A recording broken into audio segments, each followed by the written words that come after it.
Hi there, and welcome to Herald Review TV's first installment of The Explainer, a video segment in which we will take complicated news topics and talk with some of our top reporters and try to explain it in such a simple way that potentially a 5-year-old could understand it. And I am Matt Hickman, your managing editor today. I will be your 5-year-old asking questions of our esteemed reporter Terri Neff, who covers the county, Cochise County, for us extensively. And if you've been following the Herald Review lately, you know there's been a lot of rigmarole, a lot of talk about the Cochise jail tax and the controversy involved there. Terri, thanks for joining us. Absolutely. Okay, well, let's get right to it. I mean, let's go back to the beginning, and before we get to what's been happening in in recent weeks and months, where does this story start? Well, it really starts, Matt, with the fact that Cochise County needed money for a new jail. There was no doubt a new jail was needed. And there's a lot of different options. Property taxes, which of course Cochise County taxpayers are already, taxed to the max. So what they decided to do was put it to the voters of Cochise County whether or not we should create a jail district, which is the entire boundaries of the county, and then create a new half-cent county-wide sales tax. Excise tax is the official name. We call it a sales tax. So they put that to the voters in May of 2023. They did it as what's called a question. And that's something that most people aren't familiar with. We're familiar with voting for candidates. We're familiar with referendums, initiatives, propositions. What they did with the jail district, though, Matt, is the County Board of Supervisors at the time decided to do it as a one-item question. Should there be a jail district? Should there be a half-cent? Is one question with both elements.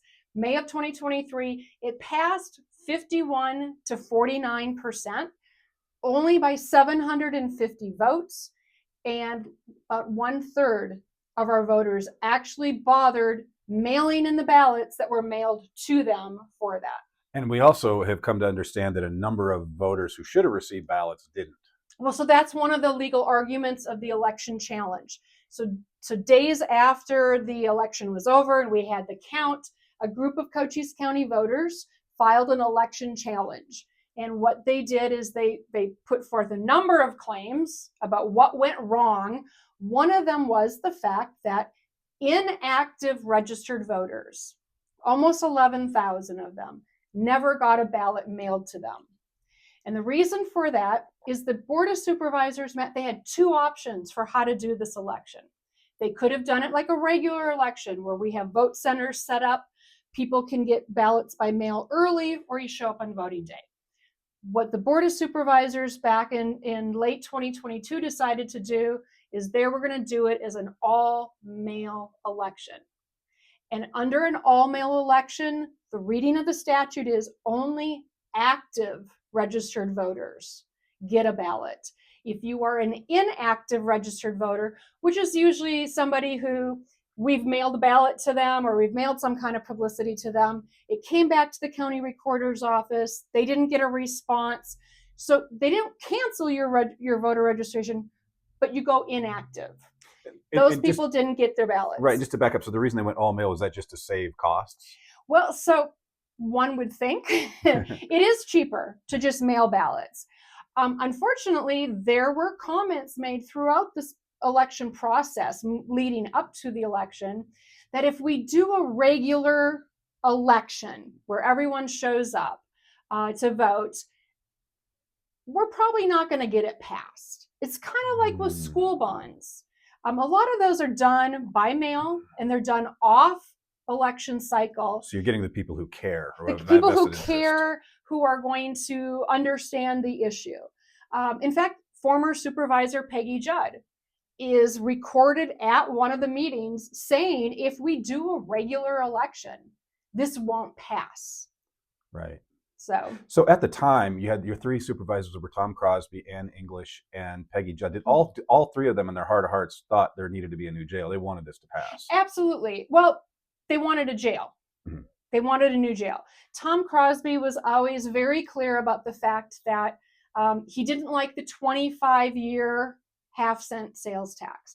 Because why tax people for 25 years when you're going to build your jail 4 or 5 years later?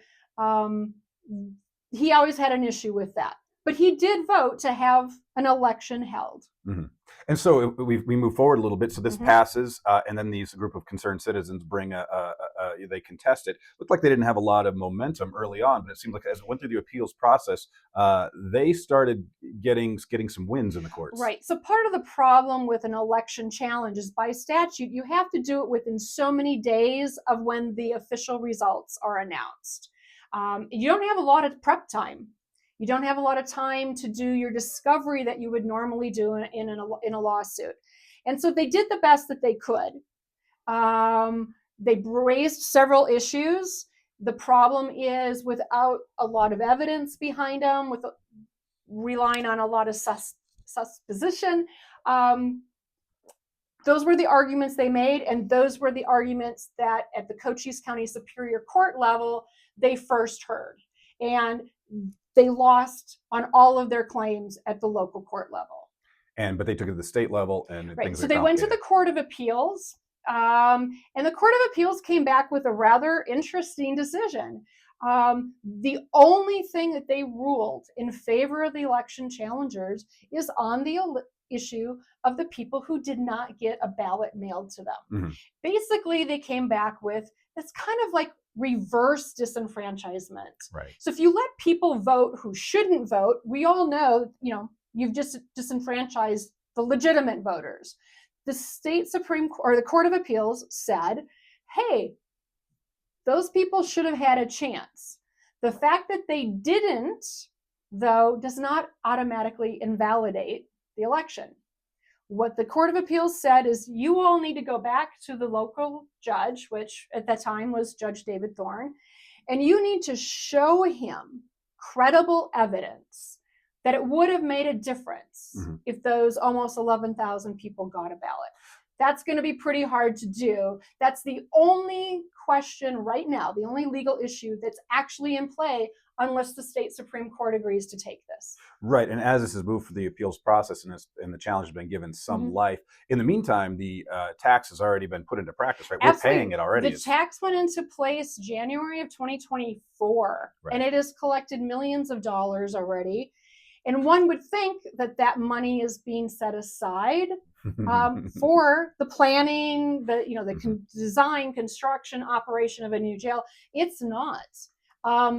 We already have the jail district spending money, and that's something that the new Board of Supervisors is demanding some explanation about, and that will come up in February. Yeah, so now we fast forward 2025, new supervisors. We've got 2 new supervisors. They're coming in with a lot of vim and vigor, and they're just meeting round the clock, it seems like. Yeah. So what are they doing about this? So they're kind of in the middle of litigation on this. Right. So again, the litigation is based on the claims that were put right after the election in 2023. Some of those claims maybe could have been better developed. Some of them, maybe there were claims that were missed that should have been brought up, but we're kind of stuck with what was brought up. The new board, and remember, Frank Antonori was on the jail district advisory committee. It was the committee that went around and really looked at what we need. So he has a lot of insight. One of his main issues is that, 25 years. That's a lot of money. That's millions and hundreds of millions of dollars coming in. So there's that issue. Tom Crosby's one of his issues has always been, the voters of Arizona passed a proposition 2 years ago that any new tax in Arizona needs to be passed by 60%. The problem there is the language is for initiatives and referendums. You have to remember, our Cochise County Attorney's Office recommended to the Board of Supervisors that they do the jail tax district as a question. Question is not one of the things that is deemed 60%. Okay. How much does it matter at all? Because does that only apply to state initiatives, or that kind of so that's one of the arguments is you have kind of a split there. Some people are saying it's only state. Some are saying it's also city, counties. One of the hopes is that the Supreme Court will take up this matter to at least once and for all address the 60% issue. But pretty much seems our jail tax district election was done on a question, and the proposition was 60% never refers to the word question. And as far as just the disenfranchisement element of it, if 10,000 people didn't get about? It's almost 11,000 people. So let's just play this out. So they need to make up how many votes? 750 votes. 750 out of 10,000. If you assume only 3,000 on the rate that the ones who got it, Right. that might even be generous. If 3,000 had gotten that, then that means the no's would have had to carry by 2,200 to Right. 800. And case law on election challenges is set that you pretty much use the split that you had for everybody else, unless you can demonstrate some reason to go off of that. The challengers, they brought in somebody who did a memo and said, well, these people are inactive voters. It means that they haven't really been very engaged. They're not probably going to want a new tax. So their argument is, we would have met the 750 and more, Yeah. because they probably would have voted no. There's no credible evidence, and that's the threshold legally that they have to make. And in the meantime, the big political change that's happened was November's election, in which you have Prop 314 in Arizona passing. So if you want Sheriff Daniels to go pick up a bunch of people who crossed illegally, where is he going to put them? First of all, then you have the Trump administration coming in promising mass deportations. In the meantime, where are you going to put all these people? So it seems like there's a lot of political will to just hurry up and get a jail built. Right. And unfortunately, there's kind of a new twist here. Back in August, the Board of Supervisors, who serve as the jail district's board of directors, so it's two legal entities, but it's the same people in charge, they suddenly started referring to the Cochise County Justice Center. The voters were never asked to address whether they want that half-cent money going towards a justice center, which basically is a new court complex, which I think pretty much anybody who's ever been through the court system knows we need a new court. And it would be great to have the jail and the court as one, like Santa Cruz and some other counties do. But all of a sudden now... They never asked the voters that. Right. And that term has been used internally, but not used publicly. The other fact is that we now have the new board wondering, do we really support all the legal arguments that the old board made, particularly those arguments that are before the Supreme Court, which will decide on February 11th whether they're going to hear this matter or not. So if they're going to change their legal arguments, you have Sheriff Mark Daniels over here who's trying to plan for a new jail, deal with the problems of our current jail. And now all of a sudden he's got that worry of, am I going to have money? Am I going to have a new jail? What's going to happen? So he shocked everybody recently by having the Attorney General file a motion to intervene. So what just happened yesterday was that the new board decided they're going to have their attorney oppose Sheriff Daniels' motion to intervene. So we're paying an attorney, we the taxpayers are going to be paying an attorney to oppose letting the sheriff weigh in, possibly, if need be. Now, just to be clear, it's not so much about politics, or at least the sheriff would contend it's not about politics. The reason he went to Adrian Fontes, Secretary of State, and Chris Mays, Attorney General, both Democrats, it's that the county attorney, Lori Zucco, in her office is already conflicted because she represents the board. Right. Normally, the county attorney's office represents the board. It was the old county attorney, Brian McIntyre, whose office provided how to do the jail tax election in the first place, how to respond to the election challenge. It was the county attorney's office that went to the Court of Appeals and argued that David Thorne got everything right. And also Lori Zucco is married to the judge. Well, you know, so we have some there. But, you know, a lot of folks are upset about the sheriff's a Republican. Why did he go and get legal help from a Democrat? Actually, if your county attorney is conflicted, it's right in statute. The attorney general is the next step. And guess what? We don't have to pay for it. She provides those services to county officials when necessary. so that the sheriff didn't have to go hire a private attorney at taxpayers' expense. So. Well, there we have it. So now we're at the place where I'm going to be looking to the crystal ball and tell. I mean, so are we too? I mean, I would think there's an argument that we're too far down the road to ever go back to square one and try to. Right. So are we looking at when are we going to break ground on this jail? So a company called Chin Planning is already being paid a lot of money to do a needs assessment. That's where we're at now. That's been ongoing. Reports are coming in periodically, and everyone at the jail seems to really like the professionalism and the questions and the specialties that Chin Planning brings into this. From there, you look at design.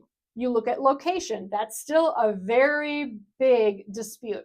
Where is it going to be?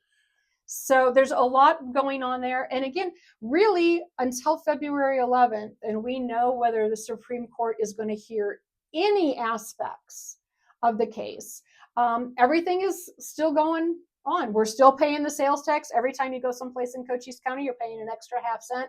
It's getting put away and being spent for jail expenses. If you had to make a guess, what do you think is going to happen February 11th? I hope that the justices take the case simply, if nothing else, they take it on the question of the 60%. Mm-hmm.